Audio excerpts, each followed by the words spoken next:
So there's a feeling of fear, and implied in your question is that the feeling of fear is some kind of a problem.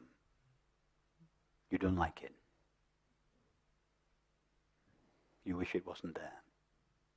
In other words, there's the feeling of fear, and then there's a resistance to it. Yes? Now, just put on one side your resistance to it. Because the resistance to the fear is not the fear itself. Yes? Now, experience the fear without any resistance to it. Experience the raw fear, independent of the feeling, I don't like this, I want to get rid of it. Now tell us about the fear from that point of view.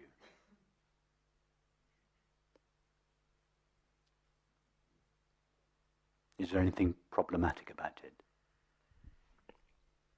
No, it's like a certain energetic quality. It has yes, it has a certain intensity to it. It has a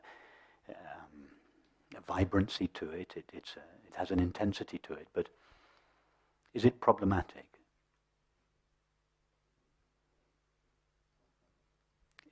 Without this resistance to it, in fact, another way of asking yourself the same question is, if you experience the fear without any reference to the past, without any reference to thinking, without comparing it with anything, in other words, you just experience the fear, is it uncomfortable?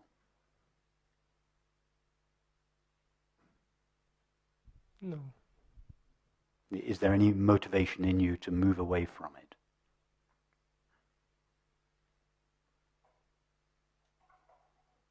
No. You see, normally when we feel something like fear, we think the resolution is to move away from it, to get away from it. We want to take refuge in something else. I'm suggesting the opposite. Go closer to it. Take refuge in the experience itself. Come so close to the experience that you can't separate yourself from it. You can't look back and say, I prefer how things were yesterday. Because you're not comparing it. You're not referring to thought. You're just referring to the experience. Take refuge in the now. You're always at peace in the now. You're always on holiday in the now. Now, why do we go on holiday? Why do we take holidays? Because we want to get away from all the thoughts, the feelings, the chores that plague us every day, that bother us every day. So we go to a holiday and we feel free. What do we feel free of? We feel free of our thoughts and our responsibilities, our duties. In other words, we feel free of the past and the future. So the place we really come to when we go on holiday is the now. That's what we're seeking. You can take refuge in the now whenever you want.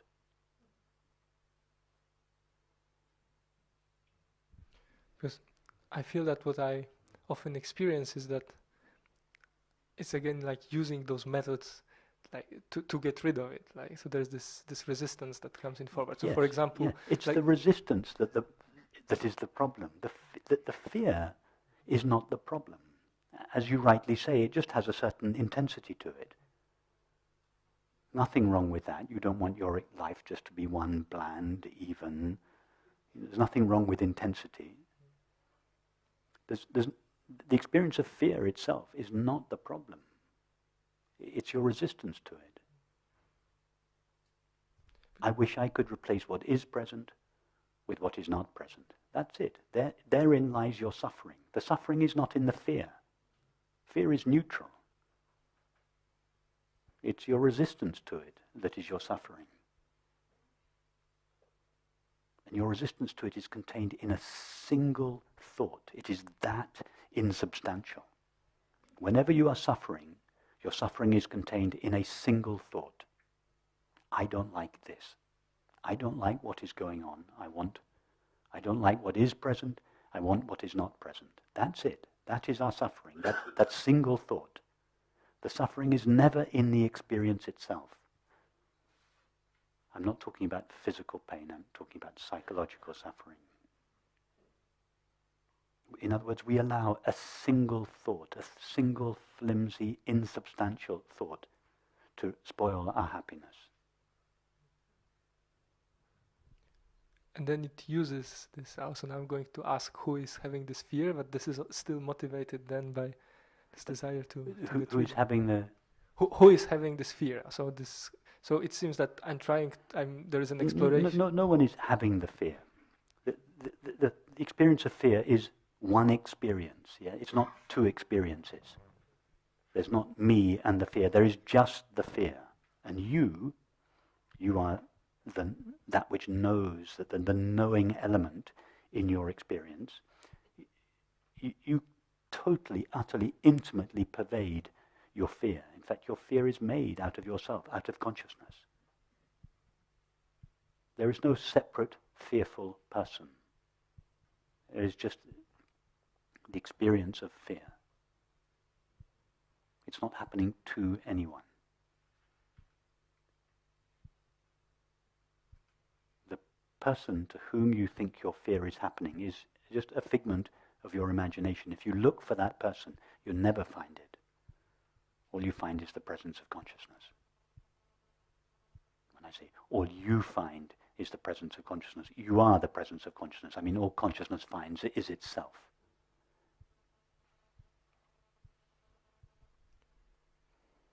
So this energetic sense that I mentioned, this is just the energetic sense of this fear. That's just the dynamism of life. It's the movement of awareness. Mind, what I call mind or experience, that is thinking, feeling, sensing, hearing, touching, tasting, etc. That's what I call mind. Mind is the movement of awareness. It's not something that is independent of awareness. There is nothing independent of awareness or consciousness. Just like there is no such thing as a movie independent of the screen. You cannot peel a movie off a screen and say, look, here is a movie apart from the screen. There's no such thing called a movie. The movie is a colouring of the only thing, if we can call it a thing, that is really there, the screen. So all of mind, thinking, hearing, touching, seeing, sensing, is a movement, the activity of consciousness, the movement of consciousness. So consciousness has two modes. At rest, when it's at rest, it's called Shiva, and in movement, then it's called Shakti. Consciousness and mind. Emptiness and form. Shiva and Shakti. Transcendent and immanent. But there's never a separate self. This single, infinite, indivisible whole never crystallizes out into a separate subject of experience and the multiplicity and diversity of separate objects. It's always a fluid, indivisible whole, vibrating within itself, appearing to itself as the totality of experience, but never actually becoming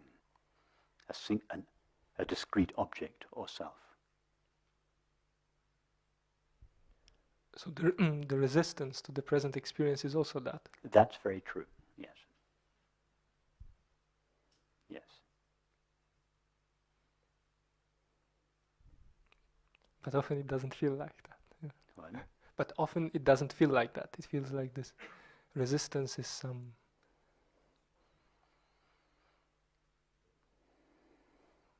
But why go back to your resistance?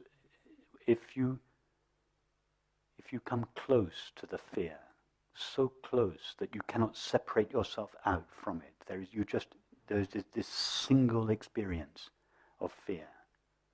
There's no question of adding a new element, someone that is resistant. There's just the intensity of this experience.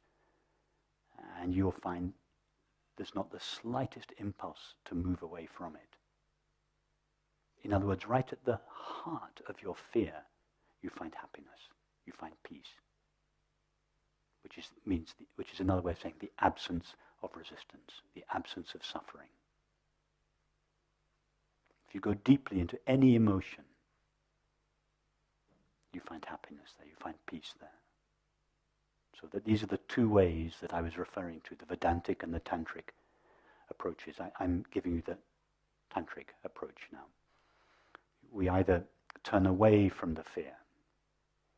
I'm not my thoughts, I'm not my feelings, I'm not my sensations, I'm not my perceptions. I am that which is aware of them. I am the witnessing presence of awareness. That's the Vedantic approach, the inward-facing path. It's a perfectly valid path. I spent the first 20 years of my adult life on that path, and I often recommend it.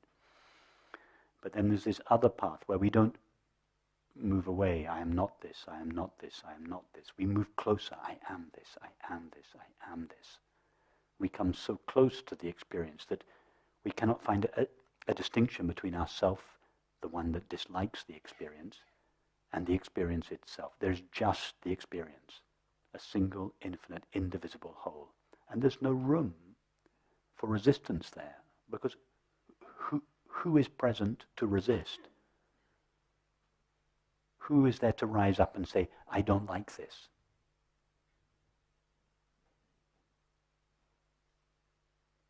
You will find your fear shining with joy, with peace.